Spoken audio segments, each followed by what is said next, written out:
Hello, my name is Faye Goodman and I'm standing on an amazing football pitch here in the heart of Yardley, Birmingham. Not only one pitch, but two, and a community hall. These pitches have been standing empty for 6 years, hardly any use. Why? Because local grassroots football clubs have been ignored. Many clubs have tried to rent these grounds and have been refused by the co-op. I've emailed them many times just to get no response whatsoever. The clubs will just fold because there's nowhere for us to play. It's becoming too expensive. Councils are charging sky-high rents and for what little land there is available. It will be a real sadness if another green space in an area which already doesn't have anywhere near enough green spaces was to go away to more development. This land was entrusted to the cooperative for community use in 1920 by the Barrows Cadbury family. We have tried so hard to work with the Central England Co-operative to allow us to take over this land, but sadly no joy.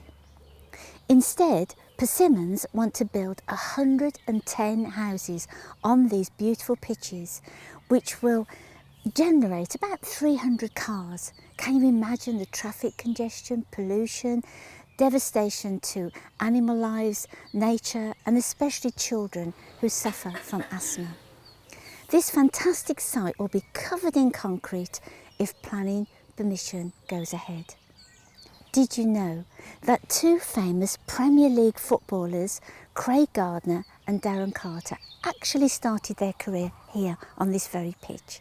Imagine how many young people we could support and develop over the coming years.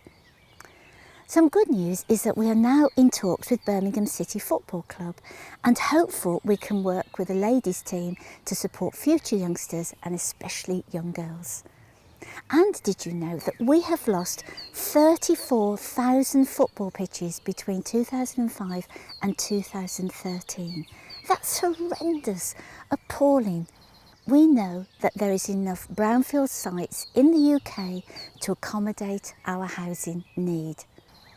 Even Sport England believe this land should be used for grassroots football and not 110 houses. Add this to the fact I am standing on sacred ground. A ceremony took place on this very land in 1954 to commemorate 120 cooperative employees who lost their lives in World War II. That special plaque was, would you believe, chucked in a skip, rescued by a horrified neighbour. It now rests safely in St Edinburgh's Church. Now, with the pandemic, climate change, increased pollution, loss of nature corridor, more obesity, asthma, mental health problems, can we really afford to lose this fantastic land? It's so important when we're talking in Parliament every week about childhood obesity that children in Birmingham Yardley, young people in Birmingham Yardley and adults who use the sites have somewhere to go and exercise. With all the exercise that not just the youngsters could do, but how about having fetes and garden events and music events here? Wonderful. You know, saving our planet starts here, the grassroots. We need footballers and football clubs to champion our cause with us. We need you to help save these pitches for future generations of children. My favourite all-time saying is an American proverb, which is, we do not inherit the earth from our ancestors, but we borrow it from our children. I hope we do save this amazing piece of land. Thank you.